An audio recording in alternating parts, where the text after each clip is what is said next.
अभी जो परमाणु चैप्टर है उसका एक लास्ट क्वेश्चन है, वेरी वेरी इंपॉर्टेंट क्वेश्चन है, बहुत बार अक्सर पूछा गया है कि डी ब्रोगली परिकल्पना से आप बोहर की दूसरी परिकल्पना, जिसे क्या कहते हैं क्वांटाइजेशन की परिकल्पना, उससे मतलब उन्होंने एक परिकल्पना में ये कहा कि कोई इलेक्ट्रॉन किसी कक्षा के अंदर जब चक्कर लगाता है तो उस कक्षा का कोणीय संवेग h/2π का पूर्ण गुणज होता है। ये किस आधार पे कहा? उन्होंने कह तो दिया परिकल्पना, इसका कोई सिद्ध नहीं होता, ये तो कोई कथन होता है ना? तो किस आधार पे कहा, इसको सिद्ध तो करो, क्या ये सही है कि नहीं है? बहुत सारे लोगों को दिमाग में ये क्वेश्चन था कि कहां से ये लाइन उठानी, कहां से ये बात कह दी कि यहाँ ऊर्जा लेवल इस तरह से डिस्क्रीट होते हैं, विविक्त होते हैं और इलेक्ट्रॉन उनके बीच में स्थित होते हैं। तो उसको सिद्ध करने के लिए कौन आया? डी ब्रोगली आया। उन्होंने अपनी एक परिकल्पना दी। उस परिकल्पना, डी ब्रोगली की परिकल्पना क्या है कि कोई भी कण जब प्रकाश के वेग की तुलना में उससे थोड़ा कम वेग हो सकता है, प्रकाश के वेग से ज्यादा तो किसी का नहीं हो सकता, प्रकाश के वेग से थोड़ा कम यदि वेग हो तो उस कण को हम क्या मान सकते हैं? तरंग मान सकते हैं। वो तरंग की तरह बिहेव करता है। उस तरंग का नाम क्या दिया गया? द्रव्य तरंग। तो अब उस द्रव्य तरंग वाले कॉन्सेप्ट को उठाएंगे और बोहर की दूसरी परिकल्पना को हम सिद्ध करेंगे कि वो सही है या गलत है। तो डी ब्रोगली ने कहा कि इलेक्ट्रॉन यदि बहुत तेज गति से चक्कर लगाता है तो वो एक तरंग बन जाएगा। तब इलेक्ट्रॉन नाभिक के चारों ओर जो इलेक्ट्रॉन जो चक्कर लगाता है उसका वेग का सूत्र आपने देख लिया है ना? तो उस वेग के सूत्र में सारे मान जब रखा जाता है तो उसका जो वेग आता है इलेक्ट्रॉन का वो प्रकाश के वेग की तुलना के आसपास आता है। तो कहने का मतलब ये इलेक्ट्रॉन जब नाभिक के चारों ओर चक्कर लगा रहा है ये भी एक द्रव्य तरंग है, ऑब्वियसली है।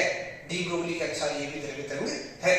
तो वो द्रव्य तरंग वो कैसी होगी? तो वो द्रव्य तरंग इस तरह से उस कक्षा के अंदर इस तरह से इलेक्ट्रॉन द्रव्य तरंग के रूप में चलता जाएगा, ऊर्जा का संचरण होता जाएगा।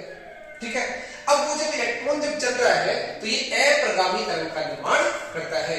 अप्रगामी यानी स्टेशनरी वेव, जिसका एम्पलीट्यूड क्या होता है? निरस्त हो जाता है और शून्य आ जाता है। इसका एम्पलीट्यूड शून्य आ जाता है और इस नोड से नोड मिल जाता है ना? इस नोड से नोड मिल जाता है। इस तरह से करेगा मतलब पूरा पूरा एक वेव का फॉर्म का निर्माण करेगा नेक्स्ट साइकिल में ये। और जब एंड होगा तो ये काटेगा नहीं एक दूसरे को, सुपर इंपोज नहीं करेगा, अध्यारोपण नहीं करेगा, शून्य पर जाकर मिलेगा। ठीक है। सुपर शून्य जो आयाम है वहां पर जाकर उसका क्या होगा? सुपरपोजिशन होगा, अध्यारोपण होगा। फिर वो वापस जैसे आपने रस्सी में भी देखा, ज्ञान क्लास में पढ़ा है, एक रस्सी को आप ऐसे चिपका के छोड़ो तो वो वेव इस तरह से जाएगी और वो वापस मुड़ के वापस उल्टी तरीके से मुड़ के आ जाती है। उसे बोलते हैं अप्रगामी तरंग। तो ये अप्रगामी तरंग का निर्माण होता है। तो अब अप्रगामी तरंग के बारे में हम देखें तो अप्रगामी तरंग जो है वो कितना चल के आई? उसकी परिधि के बराबर चल के आई। तो इसकी परिधि कितनी होगी? nवीं कक्षा की परिधि कितनी होगी? उसकी त्रिज्या rn है तो 2πrn। वो 2πrn किसके बराबर होगी? वो 2πrn किसके बराबर होगी? 2πrn जो है वो n लैम्डा के बराबर होगी, क्योंकि वो जो तरंग है वो अप्रगामी तरंग है।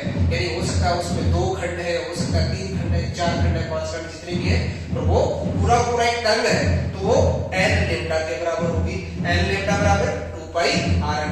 हमने डी ब्रोगली ने हमें क्या बताया? डी ब्रोगली ने हमें बताया कि वो इलेक्ट्रॉन क्या है? द्रव्य तरंग है। तो द्रव्य तरंग की तरंगदैर्घ्य कितनी होती है? लैम्डा बराबर h/p होती है। p का मान कितना होता है? mbn होता है। nb के सामने का mbn होता है। तो लैम्डा बराबर h/mbn। इस लैम्डा को समीकरण 1 नाम दे दिया, इस समीकरण को हम समीकरण 2 में रख देते हैं। तो n into h/mbn बराबर परिधि आ जाएगी 2πrn। हम सिद्ध क्या करना चाहते हैं कि mvnrn बराबर nh/2π। ठीक है। तो यहां से वैसा बनाने की कोशिश करेंगे। mvn को ऊपर ले जाओ, 2π को नीचे ले जाओ, तो क्या बढ़ जाएगा? mvnrn बराबर nh/2π। ये 2π नीचे आ गया तो nh/2π। देखो आ गया ना? यही तो बताया था बोर्ड ने।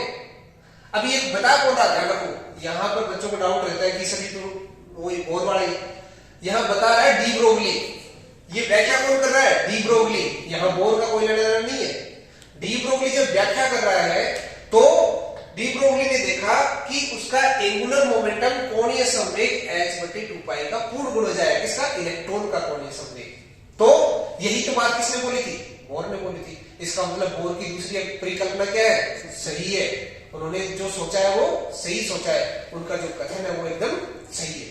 तो ये बहुत इंपॉर्टेंट है, फिजिक्स के इंपॉर्टेंस, फिजिक्स के पॉइंट ऑफ व्यू से वेरी वेरी इंपॉर्टेंट है, और एग्जाम की दृष्टि से भी वेरी वेरी इंपॉर्टेंट है, क्योंकि यहाँ से क्लू मिलता है कि जो बोर ने पोस्टुलेट लिया था किसी परमाणु की व्याख्या करने के लिए, परमाणु के स्पेक्ट्रम की व्याख्या करने के लिए, कि परमाणु के अंदर इलेक्ट्रॉन किस तरह से सिचुएटेड होते हैं, किस तरह से वो बैठे होते हैं, किस तरह से उसके चारों ओर घूमते हैं, कौन सी कक्षा में घूमते हैं, कहाँ नहीं होते हैं, सतत होता है, विविक्त होता है, इसके बारे में बोर ने अपने विचार व्यक्त किए थे, अपना मॉडल दिया था।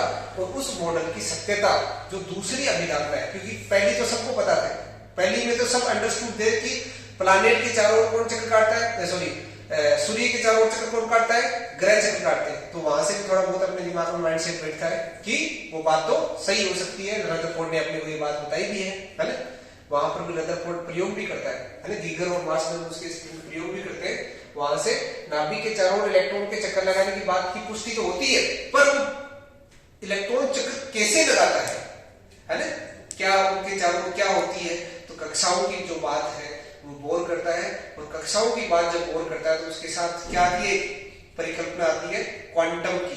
क्वांटम परिकल्पना कौन सी आती है, कोणीय संवेग h/2π का गुणज, उसको बोर मॉडल भी, बोर मॉडल को दूसरी परिकल्पना को कौन सिद्ध कर देता है, डी ब्रोगली भी प्रूव कर देता है। ठीक है, इस प्रकार ये चैप्टर पूरा होता है।